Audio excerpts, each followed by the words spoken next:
बागान सोंबानो मोनखागोन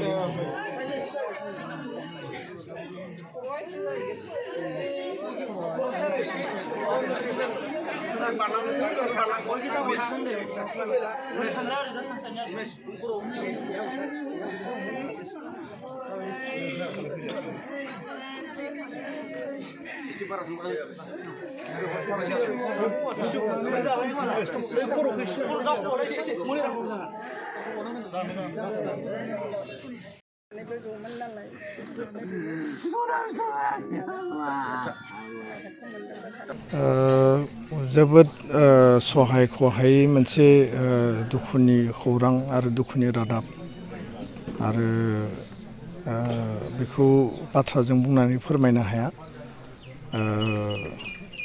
एबसुनि आथिखालनि लोगो हारिमु नेहाथारि कनिका बर' आरो सासे मेंनो रोङै गोख्रों मावथि आरो बिबानगिरि आरो बिथाङा सासे लेखा गोरों आइजोमोन। लोगोसेनो बिथांनि जि माने गोथार जुलि बेबो दान मोनसेयानो जायाखैमोन।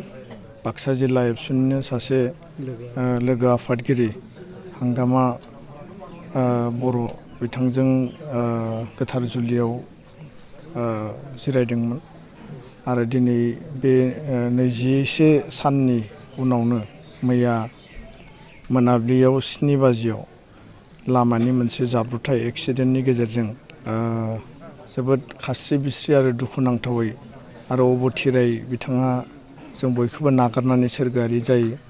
आं गिबियावनो बिथांनि सोरगोआरि जिउमाया इसोरनि खाथियाव आलो गोजोनै जाहाथे जायगा मोनो बिनि थाखाय दुलाराय बर' फरायसा आफादनि जानानै आरो बर' माहारिनि जानानै माहारि सिबिग्रा सासे गोख्रों बिबानगिरिनि बेबायदि अबथिरा गोमानायाव आं आनान गसाइखौ नि खाथियाव आर'ज गाबदों।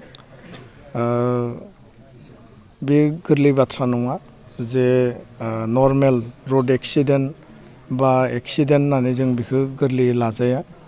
खारन बे सापागुरि कक्लाबारि बा जाला बे जे रड आरो बेनि भुटान बर्डार खाथियाव गोबां बेबायदि धाबा गोबां बेबायदि जौनि आड्डा दङ आरो जाय जौनि आड्डा आरो धाबाफोराव जौनि माने बेयाव गोबां प्रसलन सोलियो।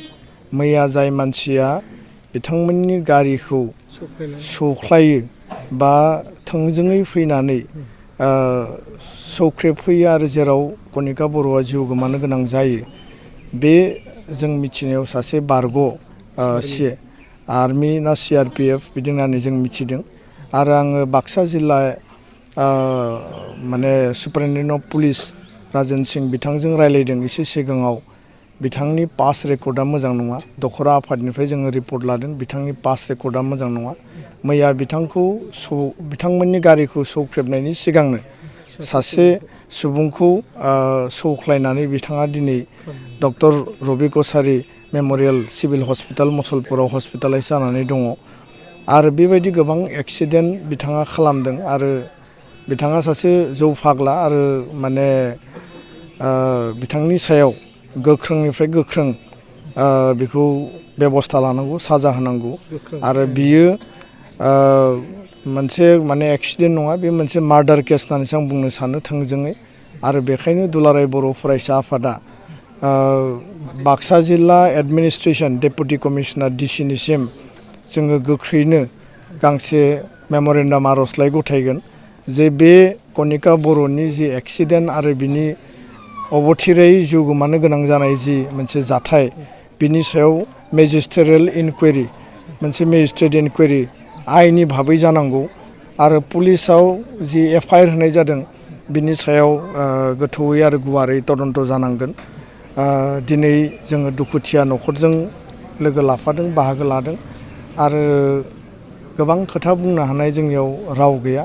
खारन बर' हारिनि सासे हारि अनसायग्रा हारिनि मावग्रा सासे सुबुंखौ बा आइजोखौ जों खोमानानै लाबाय।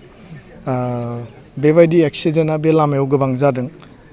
थांनाय सिगां समफोरावबो सासे मेडाम आरो सानै उन्दै गथ'आ हिन्जावसा गथ'फोरा जिउ गोमानो गोनां जादों आरो बेयाव डाम्पारनि गारि सालायनायनिबो गोबां माखासे एक्सिडेन्ट गोबां धरना रायजो राजानि जिखिनि रिसेन्टमेन्ट खुद्रिनाय जे बेयाव स्पिड लिमिटआ बिराद हाइ जायो जौ लोंनानै पिकनिक जानानै फैनानै सौग्राव फैनाय एक्सिडेन्ट खालामनानै बुथारनाय दा बेखायनो जालानिफ्राय भुटानसिमनि जि लामा पाठशालानिफ्राय दावधारासिमनि जि लामा बे लामानि सायाव जिल्ला एडमिनिस्ट्रेसना स्ट्रंलि बेबस्था लानांगोन ट्रान्सपर्ट डिपार्टमेन्टआ स्ट्रंलि माने बेबस्था लानांगोन आङो बिटिआर काउन्सिलखौबो खावलायदों बिनि सायाव बेबस्था लानांगोन आरो जाहाथे रावनिबो जिउआ अबथिरायै जिउ जोबनो गोनां जाया बे थासारिखौ रोखा खालामनो थाखाय बेबस्था लानांगोन बिथांनि गोथै देहाया फैगासिनो दङ दसे समनि उनाव जों बिथांखौ जोबथा बिदाय होगोन दुलाराय बर' फरायसा आफादनिफ्राय